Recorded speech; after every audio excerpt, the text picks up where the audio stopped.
Maka disitulah Rasulullah mengatakan kepada Umar, wahai Umar, man ro'ani faqad ra'ahul haq. Wahai Umar, apabila kamu telah mampu memandang aku, kamu telah mampu melihat aku, kamu telah bisa menyaksikan aku, udah sama kamu memandang dan menyaksikan serta melihat Allah yang sudah nyata pada diriku ini. Apa maksud Nabi itu?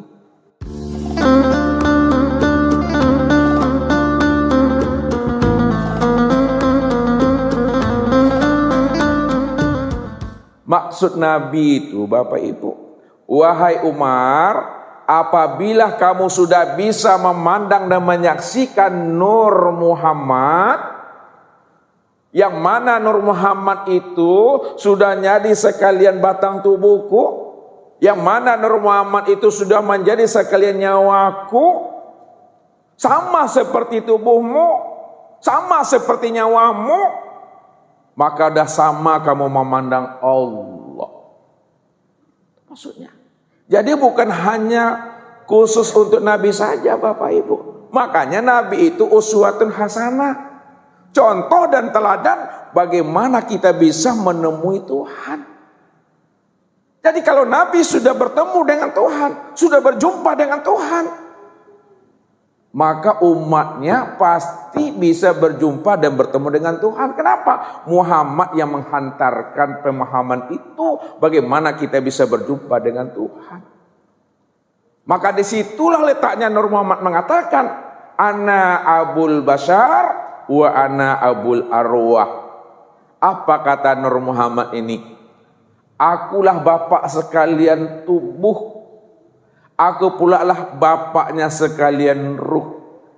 Jadi bapak sekalian tubuh dan bapak sekalian ruh atau nyawa yang meliputi batang tubuh kita itu tidak lain adalah Nur Muhammad ini, Bapak Ibu.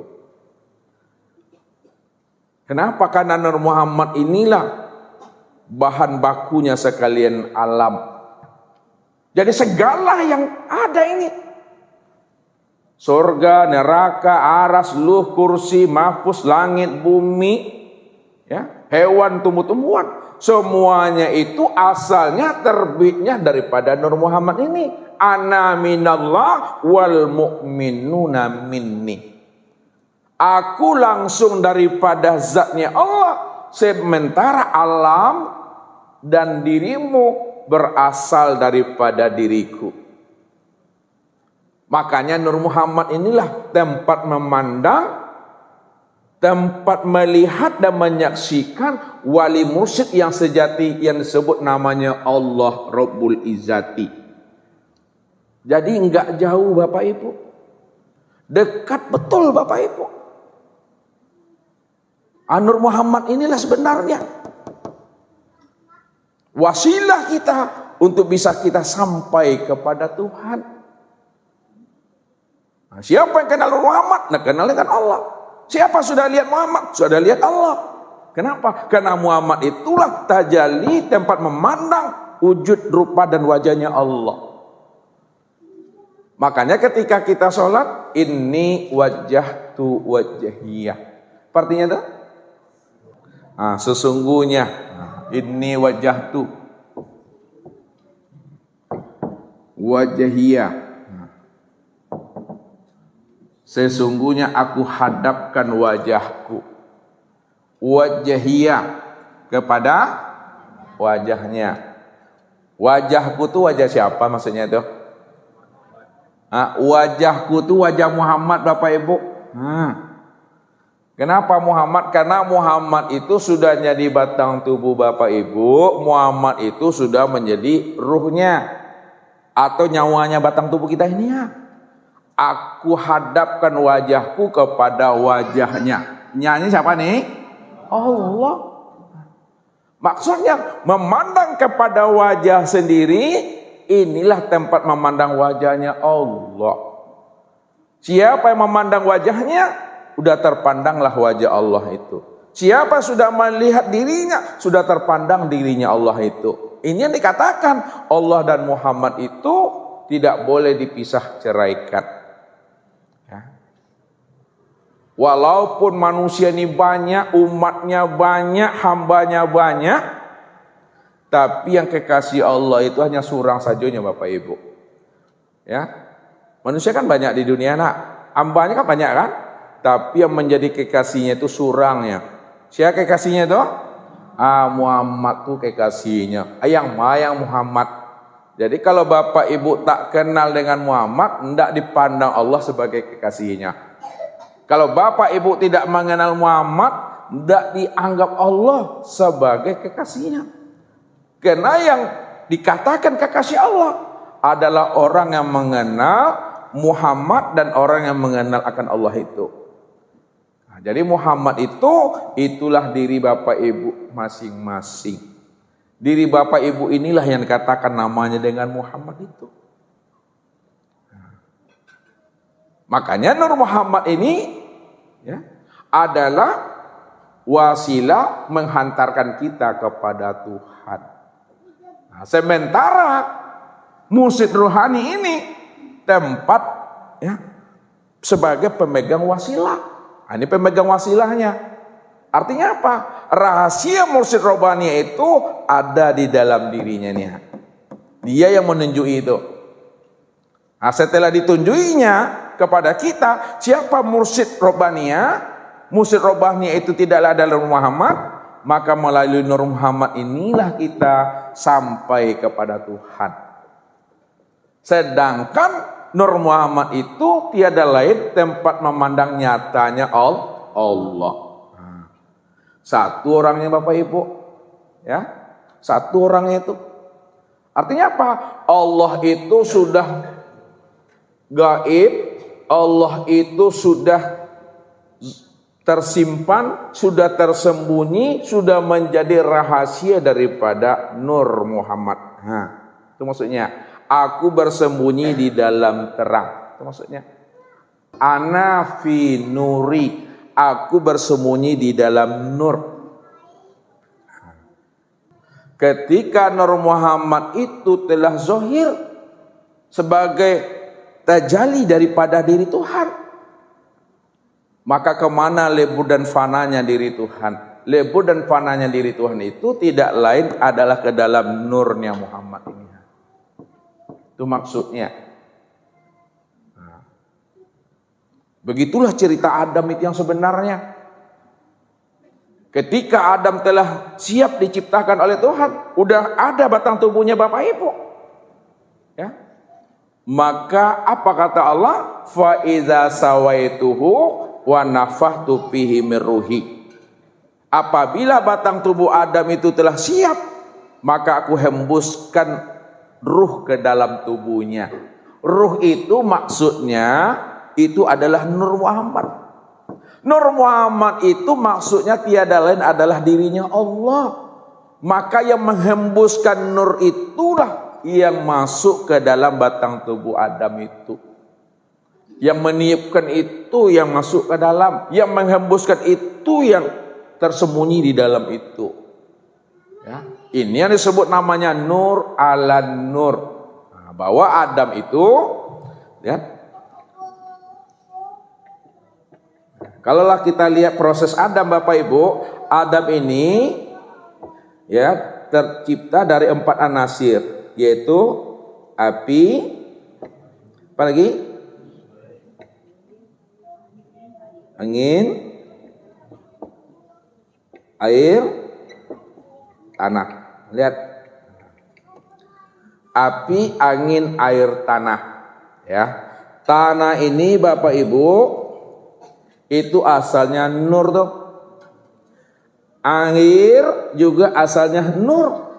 Angin juga asalnya nur. Api juga asalnya nur. Kalaulah tanah, air, angin, api asalnya nur, maka ruh juga nur. Nah, ruh juga nur. Kalaulah ruh juga nur, maka disitulah dikatakan oleh Allah wa nafatu fihi mir ruh. Ya, yang ditiupkan nur, yang masuk nur, yang menanti dan menunggu juga nur itu sebenarnya. Ini yang dikatakan nurun ala nuri. Nur ala nur, cahaya di atas cahaya. Maksudnya, yang masuk nur, yang menghadang, yang menanti, yang menunggu juga nur di situ. Lalu siapa nur itu tadi? Nur itu tidak lain adalah rahasiaku. Rahasiaku itu adalah sifatku. Sifatku itu tidak lain adalah aku sendiri, kata Allah. Ini yang dikatakan Allah. Al-insanu siri wa sirri sifati wa sifatil ghairi. Ya. Insan itu rahasiaku, rahasiaku itu sifatku, sifatku itu tiada lain dia diriku sendiri. Yang sudah nyata disebut namanya dengan insan, Bapak Ibu. Kalau Allah sudah nyata pada insan, maka kenalilah insan itu. Siapa insan itu? Insan itu yang Nur Muhammad tadi. Ya. Karena dikatakan insan, dia telah bertubuh zahir dan bertubuh batin. Nah, itu dia. Dikatakan insan sudah bertubuh zahir dan bertubuh batin. Bertubuh zahirnya jasmani, yang berurek, batulang, badagiang, bakulit, itu dia. Dan bertubuhkan batin, yaitu roh. Siapa yang bertubuhkan zahir, siapa yang bertubuhkan batin? Yang bertubuhkan zahir, yang bertubuhkan batin itu, ini yang disebut namanya insan tadi, atau yang dikatakan namanya Adam. Insan dan Adam asalnya itu adalah Nur Muhammad, cie asalnya Bapak Ibu. Sedangkan Nur Muhammad itu tidak lain adalah nyatanya aku, kata Allah. Rupanya untuk menemui wali mursyid yang sejati itu, ya, tidak jauh Bapak Ibu, tidak payah Bapak Ibu. Dia ada pada diri kita surang-surang. Tapi jalan untuk menemuinya, temuilah lebih dahulu murabi mursyid ini. Murabi mursyid itulah disebut namanya mursyid rohani. Mencarinya itu yang perlu. Ya. Itu boleh jadi ayah kita, boleh jadi abang kita, boleh jadi adik kita, boleh jadi sahabat kita, boleh jadi guru kita. Ya. Namun dia adalah ulama. Nah itu. Kalau dia ada ulama, maka yang diantarkan oleh ulama itu cuma isi Al-Quran ini Bapak Ibu. Nah, ini yang diantarkannya. Nah, ini diajarkannya. Ya. Jadi walaupun tidak digelarkan pada dirinya tuanku imam, tuan guru, ustadz, labai, kiai, asal dia dalam menghantarkan isi Al-Quran itu dan dia sudah mengenal Al-Quranul Azim pada dirinya, maka dialah orang yang paling takut kepada Tuhan itu dari sekian banyak manusia itu. Jadi Al-Quranul Azim itu Al-Quran yang sudah nyata, Al-Quran yang agung.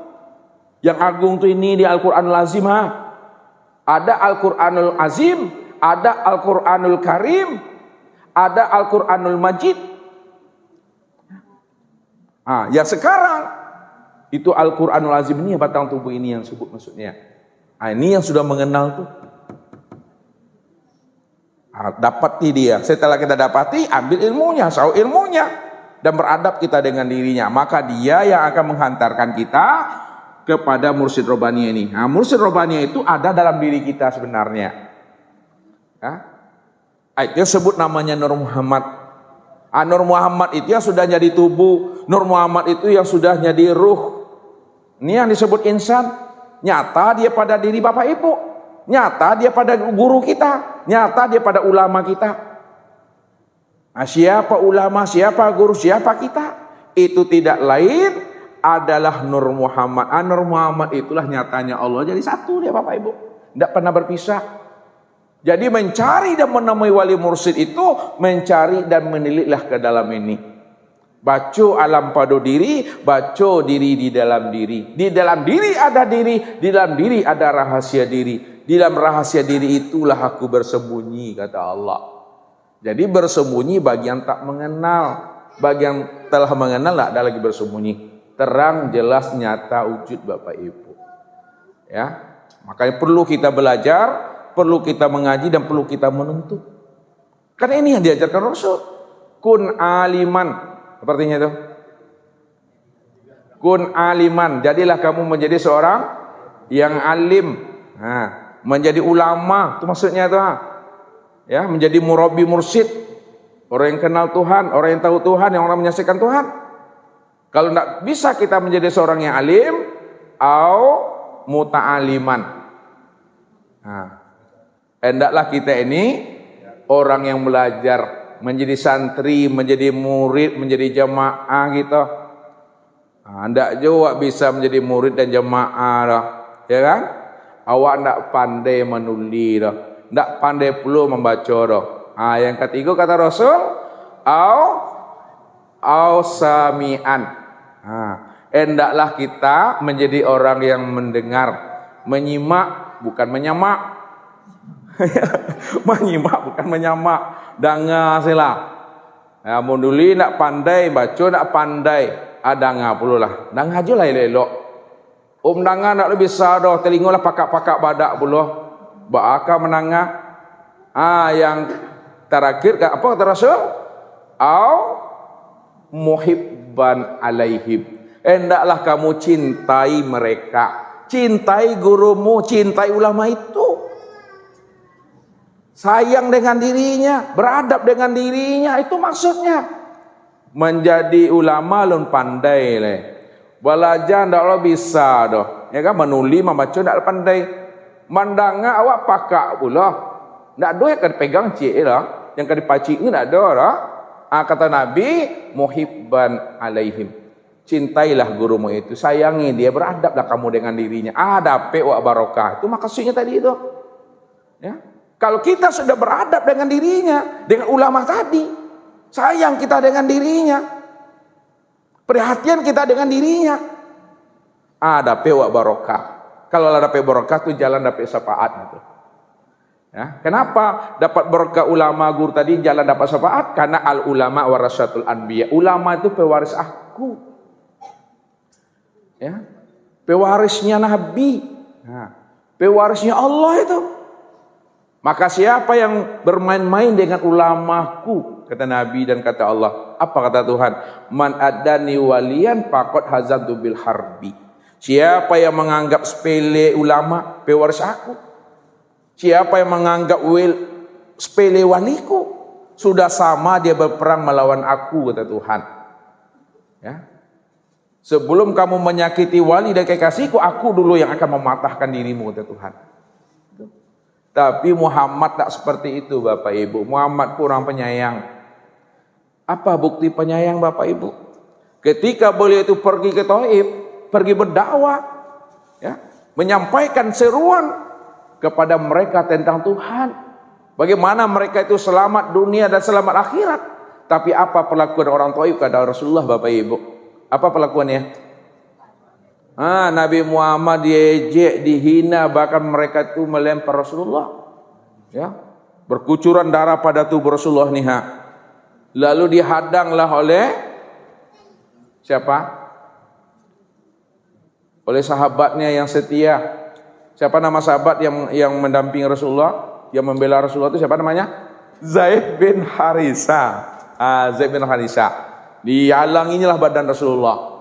Artinya apa? Zaid bin Harisa itu menjadikan dirinya sebagai tameng bagi Rasulullah. Rasulullah terhindar dari lemparan batu dan Zaid bin Harisa pun kena hujan batu. Sama-sama berdarah. Ya. Tapi ketika itulah Jibril datang kepada Rasulullah. Ya Muhammad, engkau sebagai kekasih Allah, engkau Nabi, engkau utusan Allah Muhammad. Kalau engkau bermohon kepada Allah ya Muhammad, ya, membalas dendam terhadap mereka, sekejap mata negeri Taif ini akan aku hancurkan, aku gulung, aku lipat, kata Jibril.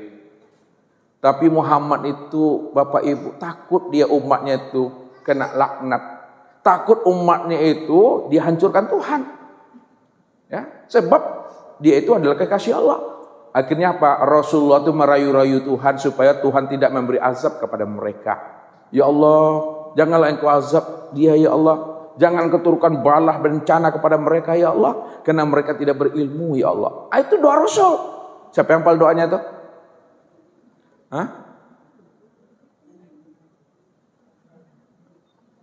Ada yang nggak dapat? Doanya itu Allahumma hadi qaumi fa innahum la ya'lamun. Ya Allah, berilah mereka tuh hidayah dan petunjuk ya Allah. Mereka tuh kaum aku ya Allah. Mereka berbuat karena mereka tidak berilmu ya Allah. Mereka tak kenal aku ni ya Allah. Nah, itu kan. Jadi takut Rasulullah Bapak Ibu umatnya kena bala dan bencana dirayunya Tuhan.